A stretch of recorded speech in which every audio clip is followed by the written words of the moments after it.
Hello everybody and welcome back to another video. Today I'm watching How to Win an Interstellar War by Kulzgazak. This is basically going to be Star Wars but in real life. How would a war like that even look like? So let's check it out. Link to the original video will be down in the description below. Could aliens destroy us from light years away? Depends. Another day at the Kulzgazak labs. Do they where have we that kind answer of the most technology? important questions with science. Today, how might civilizations wage war It's across theoretically light years? possible. What kind of devastating weapons could they use, and what would they look like? Meet our two players. A yellow dwarf star system home to a species of primates. Humans, as they call themselves, recently became a technological civilization. They have rockets, nuclear reactors, and memes. How cute. Memes, yeah, that's the The most important Scorpions part. disagree. They reside on a planet around the orange dwarf star HD 40307, 42 light-years away. Scorpion civilization developed earlier than humans, and they have They look much far better more technology. advanced. They've recently built a Dyson swarm around their star, which gives them near limitless energy, and they noticed humanity, which is unfortunate as the Scorpions are planning a hyperspace bypass through our solar system. So they decided that humanity So they're has to going to go. destroy Earth. Interstellar Okay. War is hard though. Front lines, tactics and logistics are meaningless at these scales. It's also fought across time. Decades will pass between firing a weapon and learning whether it hit or not. Sending an I'd say invasion hundreds fleet of is years. futile. Even if the Scorpions travel at a large fraction of the speed of light, the journey to Earth would take decades or even centuries, and humans would have plenty of time to prepare. If you want to learn more about the mind-numbing problem of war between alien civilizations, we made a video about it. Today, we'll help the Scorpions construct a weapon that is not only extremely long-range and as fast as physically possible, but that will totally destroy everything on Earth. So no human survivors will come to enact vengeance on Smorp. We could probably assume that since they are so technologically advanced, they have some sort of stealth technology that makes it so we can't find out that anything is even coming at us. So, if we're talking about an interstellar war, a species which can send weapons to other planets to destroy them, they definitely have some sort of technology which completely masks those weapons from any and all radars. So, I don't think any weapon which is supposed to reach a different galaxy or whatever would be detectable. Because it would be too easy to destroy it and counter it. It would be a useless weapon. At least that's what I think. In the future. In Interstellar War, you want to win with one shot. Our bird scientists have found 3 Scorpion designs: the star laser, the relativistic missile, and the ultra-relativistic electron beam. All based on real technologies that humans are using in some form already. Let's see how they work. The star laser. As an advanced technological civilization, the Scorpions harness the energy of their star by surrounding it with billions of solar power satellites. This Dyson swarm collects 1% of the star's energy output, a million, billion watts, 50 billion times more than all humanity generates. What if Jesus. all the power of the Dyson swarm, all those satellites, were used to create a star laser? Like any laser, the bigger it is, the longer its range. How long would it take to Human-built even reach lasers us use though? small mirrors to focus, so they have short ranges. The fastest it can The go at Scorpion. is the speed of light, right? There's nothing faster than the speed of light. Or is there like some sort of way to get past that and go even faster? It really all just depends on that. Could turn their entire Dyson swarm into a collective focusing element 1 million kilometers wide. The star laser has an insane range as a result, enough to focus on target Earth from a distance of over 2 million light-years. Okay, let's shoot it. Countless tiny beams combine into a single huge beam. Laser beams are normally invisible in space, but the star laser is so powerful that light scattering off bits of dust and gas in its path makes it clearly visible in the Makes sky. it visible. A gigantic column of green light. The laser travels at the speed of light, which oddly enough is still pretty slow on a galactic level. Yeah. It takes a whole day until the laser has left the Scorpion system, shooting into the emptiness between stars. It will travel for decades, occasionally melting the odd bit of interstellar dust or asteroid. 42 years after being fired, it arrives without warning. Humans only notice a weird green glow in the sky, and then And they're then gone. everything is gone. 1% of the energy of a star concentrated into a beam the diameter of Earth, traveling 42 light-years. It burns the exposed half of the planet with the intensity of 3 million suns. The seas boil and evaporate, fires scour the land. Yeah, there would and just within be nothing minutes, left. Earth's Total crust destruction. begins to melt into Which a is sea the of whole lava. point. As the planet rotates, it turns into a red-hot hell with no But this trace is still of pretty life. slow. 42 After years. a day, it's all over and the laser dies down.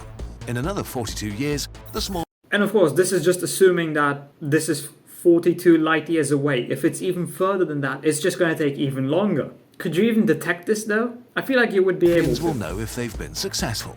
That's another thing about Interstellar Because it War. would be a huge When energy you attack, signature, wouldn't your it? grandchildren will be the ones to find out if you won. It's like all the bombs from World War II exploding in the 80s and us only seeing the effect today. Okay, the star laser's extreme range, speed of light attack, and ability to melt down any target make it a premier interstellar weapon. But is there something else? The relativistic missile.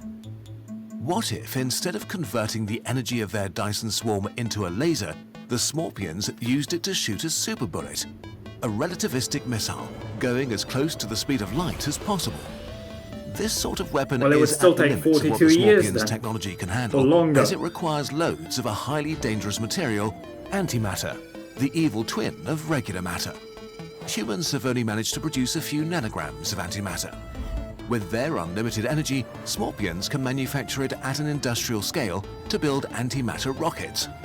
When antimatter and matter are mixed, they annihilate, which in more practical terms means there's a big boom releasing gamma rays and plasma.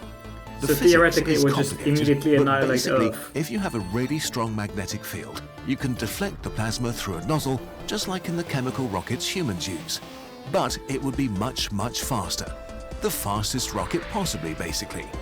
Our relativistic missile is much bigger than a skyscraper. At the bottom is the bell-shaped magnetic nozzle 100 meters wide. On top of it are 250 floors filled with antimatter and matter ready to annihilate each other. On the top floor is a 300 kilogram projectile looking quite small, about the size of a person. To stop Pretty them much getting tiny damaged compared on to the everything way, else. the missiles have dozens of sacrificial layers that form a Whipple shield. To make sure they do their job, the Smorpions build 1,000 missiles. Let's fire them. A bit overkill. Launching all the relativistic missiles is a spectacular event. For a moment, the antimatter engines lighting up outshine their star. Their exhaust is a long trail of brilliant white, and as they accelerate away, they appear redder and redder until they turn invisible. With the extreme amount of energy released by the matter-antimatter reactions, the missiles are accelerated to 99.9999996% of the speed of light. They have effectively infinite range, as there's nothing really to slow them down. They arrive shortly after you can see them. The light from their launch will take 42 years to reach Earth, so human astronomers might see the flash of the missile's launch, and then a few days later, they'll hit. Not enough time to Oh prepare. yeah. So I was completely wrong about what I said before. If it's going at the speed of light, you can't detect it, because you'll have at most a few days. So with the previous one, the laser, you won't detect it at all because it is going at exactly the speed of light. Never mind. So there's no way to actually defend against these. Literally no way. Each relativistic missile packs the kinetic energy of a dinosaur killer asteroid, so only one needs to hit. They never reach the ground, disintegrating instead at the edge of Earth's atmosphere. Intense blue flashes set everything on fire. Then continent-sized fireballs slam down on the surface to smash everything into dust, repeatedly, until nothing is left but rubble and smoke. So interstellar missiles with unlimited range, minimal warning, and delivering complete destruction of a planet's surface. Nice. But they are a hassle to build. Is there something else, maybe? The ultra-relativistic electron beam. Humans do funny things to their food to rid it of bacteria and make it So safe another to eat, laser like shooting type electron weapon, like the beams at first one? strawberries. Small particle accelerators send electrons into the food with an energy similar to the radiation from nuclear reactions. Not enough to burn the food, but deadly to bacteria. Smorpions had the same idea, but bigger. The main challenge with an electron beam is range. Electrons are negatively charged particles, so they don't want to stay near each other. A regular electron beam will quickly spread out, making it harmless. Smorpions need it to cover distances of So how do you dozens of light concentrate years. it into one So they've beam? used the rules of the universe to trick the electrons by building an ultra-relativistic electron beam, or UREB.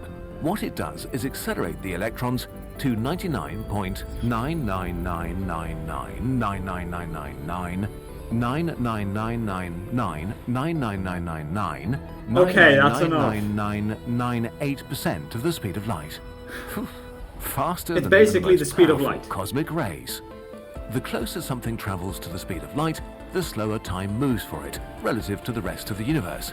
And since these electrons are moving so incredibly fast, for every second of spreading they experience, over 5 million years pass in real time. A physics trick that lets the beam cross interstellar distances while remaining tightly focused on its target. The biggest particle accelerator on Earth is 27 kilometers long. The Smorpions need one that's over 100,000 kilometers Yeah. long, a megastructure 8 times longer than Earth is wide. It's Jesus mostly Christ. a tube of magnets holding the beam together until the exit.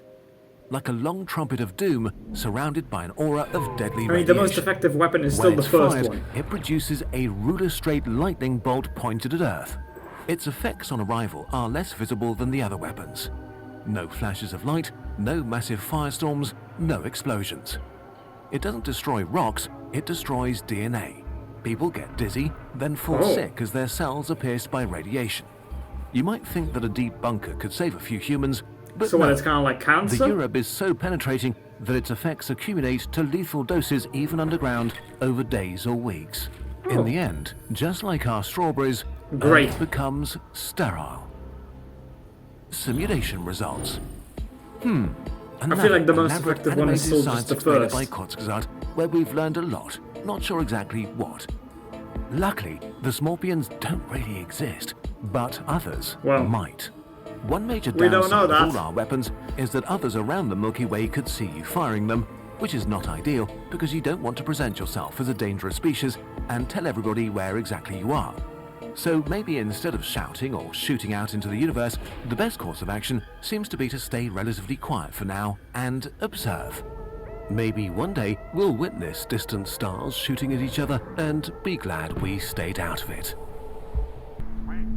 Yeah, the best way to win an interstellar war is just to not take part in it in the first place. Just stay quiet and pretend you don't exist. Yeah, looking for aliens would probably be the stupidest thing humanity could do because you don't know if they're going to be peaceful or aggressive, and if we find them, they probably know about us. And humanity can't win a war like this. That's assuming the aliens are more technologically advanced than us, because obviously if it's the opposite and we're more technologically advanced, then looks like we're going to be the winners. But yeah, out of these 3 weapons, the most effective one is definitely the first. It takes the least materials to build, and it's just the easiest to use, plus it's the fastest. So if an alien species had these 3 weapons as their options, they probably wouldn't even consider the second and the third one, they would just go with the first. The other 2 would just stay on paper for now. But anyway, I hope you enjoyed this video. If you did, consider subscribing and leaving a like. If you're interested, why not watch this video right here? And with that, I hope I'll see you in the next video.